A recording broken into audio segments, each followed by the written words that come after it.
민족의 왕 엘랄라를 물리치고 수도 안누라다부라를 탈환해 후대인들에게 대왕 그레이트 킹이라고 불렸던 두타가마니, 그에게는 왕좌를 물려받아야 할 아들 살리아가 있었습니다. 두타가마니는 타밀왕 엘랄라를 물리치고 44년간 이어진 이 타밀족의 싱할라 왕국 지배를 종식시킨 민족의 영웅이었죠. 그런 두타가마니의 후계자였던 살리아는 그러나 천한 신분의 여인과 사랑에 빠져 있었습니다. 우연히 길가에서 마주친 여인 아소카말라에게 단번에 마음을 빼앗겨 버렸기 때문이죠. 대왕으로 불리는 두타가마니였지만 이 자식의 일만큼은 뜻대로 할 수 없었습니다. 동서고금을 막론하고 이는 다를 바가 없나 봅니다. 오늘은 두타가마니의 아들 이 살리아의 사랑 이야기와 그보다 더 중요한 스리랑카 최초의 불치사에 대한 이야기를 해보려고 합니다.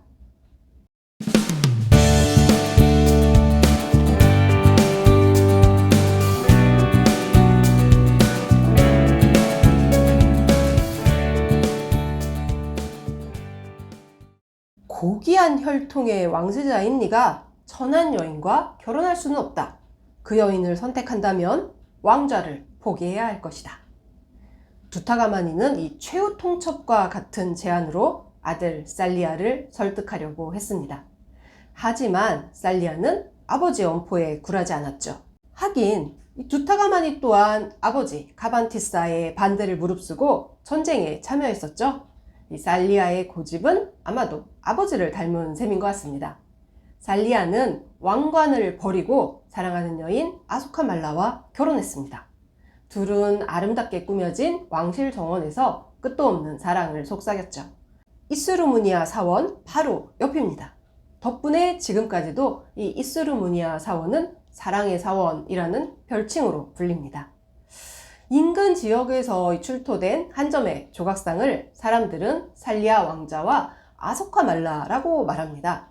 연인상으로 불리는 이 부조에는 왕자의 무릎에 앉아있는 여인의 모습이 묘사되어 있습니다.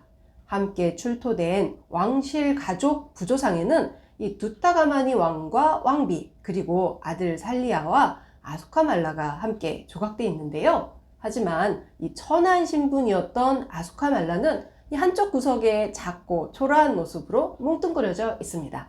이 살리아와도 멀찍이 떨어뜨려 놓고 있죠. 이 두타가마니의 고집은 2000여 년이 지난 후에도 여전한가 봅니다. 왕위는 그의 둘째 아들 혹은 동생이라고 알려져 있는 사다티사에게 돌아갑니다. 하지만 이 스루무니아를 사랑의 사원이라고만 기억해서는 안 됩니다. 이 사원의 역사는 그보다 훨씬 크고 묵직합니다. 스리랑카 최초의 불교 사원이기 때문입니다. 이 스리랑카에 불교를 전한 마인다 스님에게 보시된 사원이었습니다. 마인다 스님으로부터 불법을 접한 이 데바남 피아티샤 왕이 도성 밖 숲에 머물고 있던 마인다 스님을 모시고 법문을 듣기 위해서 이 이스루무니아 사원을 짓고요, 승단에 보시했습니다. 또 명문가의 자녀 500명을 출가시켜서 바로 이곳에서 부처님의 가르침을 배우도록 했습니다. 다시 말하자면 최초의 사원이자 스리랑카의 승가대학이었던 셈이죠. 이 싱할라어로 북쪽을 뜻하는 이살라 그리고 사원을 뜻하는 아라마가 합쳐져서 북쪽에 있는 사원이라는 뜻의 이스루무니아라고 불렸습니다. 특별한 이름이 없어도 그냥 북쪽에 있는 사원이라고 하면 곧 이스루무니아를 지칭할 수 있을 만큼 유일한 사원이었음을 알 수 있습니다. 이스루무니아 주변에는 스님들이 포행하고 수행할 수 있는 넓은 숲이 자리하고 있었습니다. 이 잘 관리된 숲은 정원과 같이 아름다웠을 겁니다. 명문 귀족 가문의 자제들이 출가했으니 아마 그들을 찾아오는 친지, 귀족들의 발걸음도 끊이지 않았을 겁니다. 왕실 정원이라는 말은 아마도 그렇게 만들어진 표현이 아닐까 싶습니다. 그들 중에 이 살리아 왕자와 아소카말라도 있었던 거죠. 그러니 이 사랑의 사원이라는 표현은 더더욱 어울리지 않습니다. 마땅히 스리랑카 최초의 사원이라고 불려야 합니다. 무엇보다 스리랑카에 전해진 석가모니 부처님의 치아사리가 최초로 모셔졌던 곳이 바로 이곳임을 잊지 말아야 합니다. 불치, 즉 부처님의 치아사리는 인도 칼린가국에서 312년 최초로 스리랑카에 전해집니다. 전쟁에 휩싸인 칼린가국은 이 불치를 안전하게 모실 곳으로 스리랑카를 택했던 거죠. 불치 이윤이라는 이 막중한 임무는 칼린가국의 공주였던 헤마말라에게 맡겨졌습니다. 헤마말라는 틀어 올린 자신의 머리카락 속에 불치를 숨기고는 남편 난다쿠말라와 함께 몰래 왕국을 빠져나와서 스리랑카로 향하는 배에 몸을 실었습니다. 하지만 배는 스리랑카에 도착하기도 전에 태풍을 만나 난파되었습니다. 헤마말라와 단다쿠말라는 쿠사일생으로 스리랑카에 도착합니다. 이 칼린가국 공주가 불치를 이윤해 왔다는 소식에 당시 이 싱할라 왕국을 다스리던 시리메가완나 왕이 직접 바닷가로 나갔습니다. 헤마말라로부터 불치를 전해받은 왕은 보석으로 장엄한 코끼리 위에 불치를 모시고 도성 아누라다푸라로 돌아왔습니다. 이것이 페라헤라라고 불리는 불치 이윤 행렬의 시초입니다. 그렇게 이윤되어 온 불치가 가장 먼저 모셔진 곳이 바로 이곳 이수르무니아 사원이었습니다. 최초의 불치사가 된 겁니다. 그리고 매년 3월이 되면 불치 이윤 행렬이 열렸습니다. 법현 스님의 기록 불국기에는 이 당시의 모습을 상세하게 묘사하고 있습니다. 불치는 항상 3월 중에 불치사로부터 꺼냈다. 이것을 꺼내기 10일 전 왕은 큰 코끼리를 장식하고 한 사람의 말주변이 능한 자에게 왕의 옷을 입혀 코끼리 위에 태우고 북을 치면서 다음과 같이 합창하게 했다. 이제부터 10일 후 불치는 불치사를 나와 무해산사에 이를 것이다. 국내의 도속과 복을 심고자 하는 자는 각각 도로를 평탄하게 하고 거리를 아름답게 꾸미며 여러 가지 꽃, 향, 공양기구를 마련할지어다. 이와 같이 합장을 마치면 이런 내용으로 기록되어 있습니다. 불치 전래 후 50년 싱할라 왕국서 열리던 이 불치 이윤 행렬은 화려한 축제, 아마 그 이상의 장엄한 불사였을 겁니다. 국왕이 직접 주관하고 백성들이 함께 참여하는 페라헤라를 통해 불치는 싱할라 왕조의 구심점으로서 확고한 위상을 쌓고 있었습니다. 지금까지 이 스리랑카에 전래되고 있는 수많은 사리, 부처님 사리라고 알려져 있는 그 사리들 가운데 이처럼 그 역사와 출처가 명확한 사리는 없습니다. 역사서는 불치가 인도 칼린가국에서 이곳 스리랑카에 전해진 배경과 과정을 상세하게 기록하고 있기 때문입니다. 하지만 그 이면도 놓쳐서는 안 되겠죠? 역사는 평면이 아니기 때문입니다. 불치가 어떻게 칼린가국에 전해졌는지를 면밀히 먼저 살펴봐야 할 겁니다. 이것이 진짜 불치의 역사이기 때문입니다.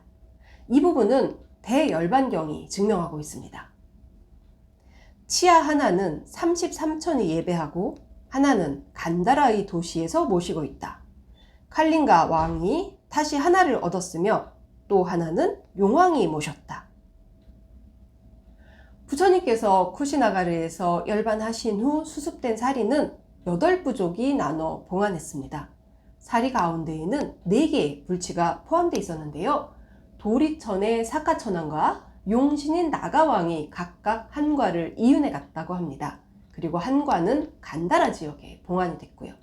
그리고 마지막 한 과는 아라한이던 케마존자가 칼린가국의 왕 브라하마다타에게 전했다고 기록하고 있습니다. 이 불치는 칼린가국에 약 800여 년간 봉안돼 있었습니다. 하지만 4세기 초에 이르러 칼린가국은 대기근과 이교도의 침입으로 극심한 혼란에 휩싸였습니다. 더 이상 불치를 안전하게 봉안할 수 없는 지경에 이르자 새로운 봉안처로 스리랑카, 즉 싱할라 왕국이 선택되었던 거죠. 법현 스님은 칼린가국의 국왕이 헤마말라 공주 부부에게 불치를 싱할라국의 마하세나 왕에게 전해서 여법하게 모실 수 있도록 하라 라는 유언을 남기고 죽음을 각오한 채 전장으로 떠났다라고 기록하고 있습니다. 마하세나 국왕을 불치의 봉안자로 선택한 것입니다. 하지만 다시 한번 역사를 읽어보면 흥미로운 사실이 눈에 띕니다. 싱할라 왕국 또한 불치를 봉안하기에 적당한, 즉 태평성대만은 아니었다는 점입니다. 당시 싱할라 왕국에서는 승단 간의 이 힘겨루기가 팽팽한 긴장감을 자아내고 있었습니다. 정통 상자부를 고수하는 마하위하라, 즉 대사파와 신생부파였던 아부아야기리 위하라파, 한문으로는 무해산사파라고 하는 이 승단 간의 대립이 첨예하게 불거지고 있는 때였습니다. 이 와중에 아부아야기리 위하라파를 지지하던 국왕 마하세나가 제따완나 위하라, 즉 기타림사라는 새로운 가람을 지어서 또 다른 부파의 근거지로 삼았습니다. 이 때문에 싱할라 왕국에는 마하위하라로 불린 대사파, 아부야기리 위하라로 불린 무해산사파, 그리고 제따완나 위하라로 불린 기타림사파라는 이 세 개의 부파가 존재하게 되었습니다. 그러자 대사파인 마하위하라파는 왕으로부터 공양을 받지 않겠다라고 선언하기에 이릅니다. 이는 일종의 보이콧이자 산문 폐쇄였습니다. 마하위하라파는 국민들로부터 높은 지지를 받고 있었기에 이 같은 조치는 왕에게는 치명적인 국정위기를 불러왔습니다. 국민들의 원성이 높아지고 귀족들이 등을 돌린 데 이어 내란의 조짐마저 보이기 시작했습니다. 바로 이러한 때 마하세나 왕은 갈린가국에 사신을 보냅니다.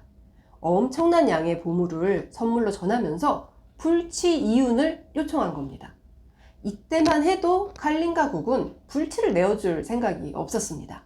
하지만 얼마 지나지 않아 칼린가국의 운명이 위태로워지자 불치를 모시고 싶다라고 정중히 요청했던 이 싱할라 왕국의 마하세나 왕을 떠올린 겁니다. 불치를 이윤한 헤마말라 공주가 싱할라 왕국에 도착하기 전에 마하세나는 이미 세상을 떠났습니다.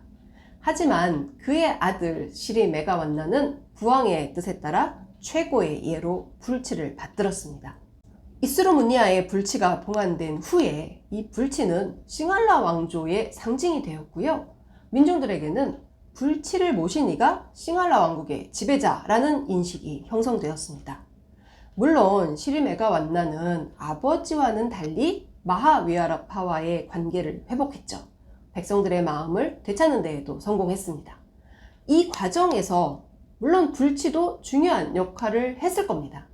불치의 도래 시점, 그리고 왕실의 위기 극복이 우연의 일치라고 보기에는 너무 절묘하게 맞아떨어지고 있기 때문입니다. 이스루무니아에는 커다란 연못이 있습니다. 자연 바위 동굴을 이용해서 조성된 사원이기 때문에 이 연못 또한 바위와 맞닿아 있습니다. 바위에는 코끼리가 조각되어 있고요. 그 위로는 힌두교에서 이 태양의 신으로 숭상받는 아그니와 비의 신 파르잔나를 상징하는 말머리 조각상도 함께 조각되어 있습니다. 이 조각은 7세기 남인도 팔리바 지역의 영향을 받은 것으로 보입니다. 때문에 후대에 힌두교의 영향을 받으면서 이곳이 기우제를 지내는 장소로 사용됐다라고 여겨집니다. 이 이스루무니아라는 사찰 안에서 힌두교와의 교류 흔적이 확인되는 것입니다. 남인도와 이 지리적으로 인접해 있는 스리랑카는 남인도에 뿌리를 두고 있는 타밀족, 그리고 그들이 숭상했던 힌두교와의 교류나 협력 또는 대립과 전쟁의 역사를 초기부터 현재까지 이어오고 있습니다. 이 같은 흔적은 이 이스루무니아의 연인상에 대한 해석에도 영향을 미쳤죠. 살리아와 아수카말라라고 믿어지는 연인상에 대해서 힌두교의 시바신 그리고 그의 부인 바르바티를 표현한 것이라는 주장도 만만치 않게 제기되고 있습니다. 이 조각이 5세기 인도에서 유행했던 구타 양식을 보이고 있다는 점도 이 같은 주장에 힘이 실리는 이유입니다. 조각의 주인공은 과연 살리아 왕자와 아수카말라일까요? 아니면 힌두교의 시바신과 그의 부인 바르바티일까요? 아무리 들여다봐도 정확히는 모르겠습니다. 하지만 누구인들 무슨 상관이겠습니까? 이스루무니아는 스리랑카 최초의 불치사입니다. 바로 이것이 우리가 기억해야 할 역사입니다.